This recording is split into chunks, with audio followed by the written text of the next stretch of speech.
Hi there, thank you for joining us for another edition of the CEO's Blog. John, plenty to talk about and some exciting new things coming up, like swabbing. Swabbing, well, that's not new. Is it exciting? Well, it's very important. As from July 1, every winner at a New South Wales TAB meeting will be swabbed. As we know now, it's probably 6 out of the 8 horses are swabbed, but every winner at a New South Wales TAB. So that we at Harness Racing New South Wales have the highest integrity measures, and we are the only jurisdiction code anywhere in the world that swabs every single winner. In our opinion, that's the right way to go. Okay, so there you go, a new initiative for swabbing. I'll rephrase that better. John, we also have a new policy for 2-year-old racing. Yes, and this is more along the lines of looking after our babies, and it's about backing these young horses up within a short space of time. We need the 2-year-olds to race well, but we need them to be athletes as 3-year-olds, 4-year-olds and 5-year-olds. We don't see that it's in the best interest of the horse to back them up within 5 days. So there's a new policy. It's a 6-day limit. There are a couple of little nuances there in respect of horses qualifying into finals and re-qualifying to some respect into finals, certainly not into other races, but we will waive it slightly there. But no, 6 days between races. Okay, all right, we've got that one. So we've had some interesting recent winners, John. We'll kick off. Brian Gath was up here in New South Wales driving a winner at Wagga on Sunday. Yeah, 74 or 75 years old, and he just enjoyed the day. Drove like the Brian Gath of the Mark Avena days, but it was a good win. He really enjoyed it. He said it was one of the best days he could remember in harness racing or trotting. Wow. So I hope his memory's not going too far, because he was a fabulous driver and drove some many champions all those years ago. Yeah, well, I know our records show he's driven around 3,000 winners, so I don't know early 1980s the records on file on the computer are a bit sketchy, so he's probably driven even more. Oh yes, and if his memory serves him correctly, it's more like 5,000. Yeah, okay. Hannah Rickson, she landed a winner at Menangle on Tuesday. Yeah, I could say finally a winner at Menangle. Hannah drives winners everywhere, but no, that was fantastic. Really, really good. So she joins the team, Erin and Will, mother Cindy and father Peter. They've all driven winners at Menangle now. I'm sure there's other people in families, but it's a unique effort and unique milestone. Yeah, well, she might be a rising star of the future. Both Ellen and Will have represented in the New South Wales Rising Stars. Now, if you can keep a secret, I was told that Hannah was the best driver of all three, but don't tell anyone, because it could cause some disruption in the family. Yeah, well, I won't say a word. Well, she's certainly hit the ground running with plenty of winners, so congrats, Hannah. Lily Stride, she also won at Menangle, a trial. So Lily Stride is an American-bred trotter owned by Emilio and Mary Rosati. Yeah, and trained by Noel Daly, and it's fantastic that such a well-bred mare, she won a Breeders' Crown race in the United States.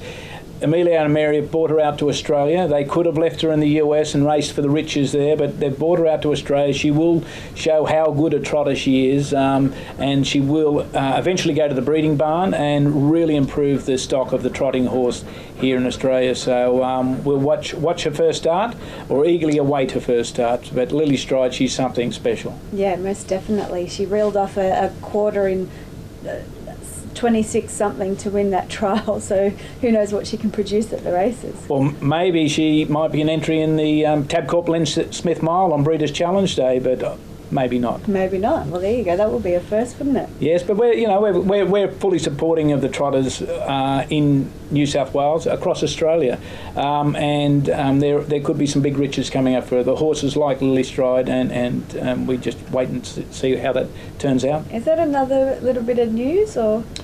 No, not yet. Not yet. But there will be some news. Okay, all right.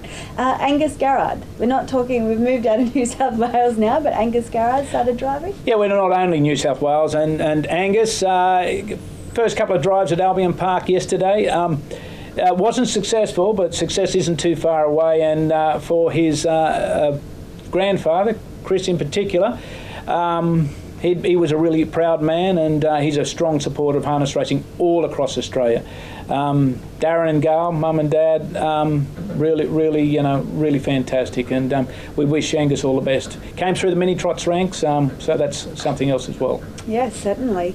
Let's change the pace here, John. Let's talk about the Alabar Breeders Challenge. We've got more semi-finals at Menangle this Saturday night, and what amazing semi-finals we have. Oh, they're good. I made a bold statement. We had the best two-year-olds last year. We've got amongst the best three-year-olds. I was a little bit off the mark, so I hope nobody follows my tips too much. But anyway, still, great racing. The barrier draws panned out very well for what will be a great finals day on June 30.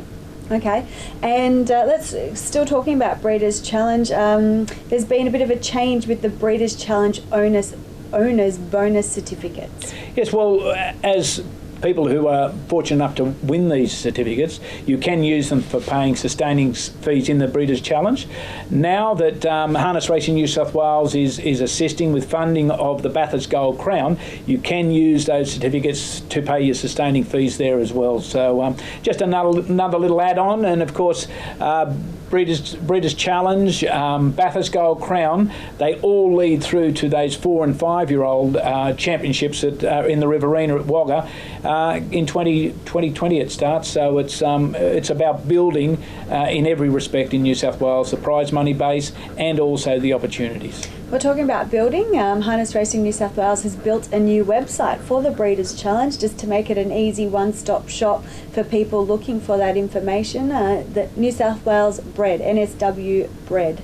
I compliment Alana Toolman for the driving force behind this, but if our customers, our stakeholders, our clients, someone with a Breeders' Challenge horse or wanting to get into a Breeders' Challenge horse, just go to that website, and we've got, in our opinion, one of the best schemes there is across Australia. They're all good schemes really, but we pride ourselves on what we provide, and this is another little tool for owners to look at.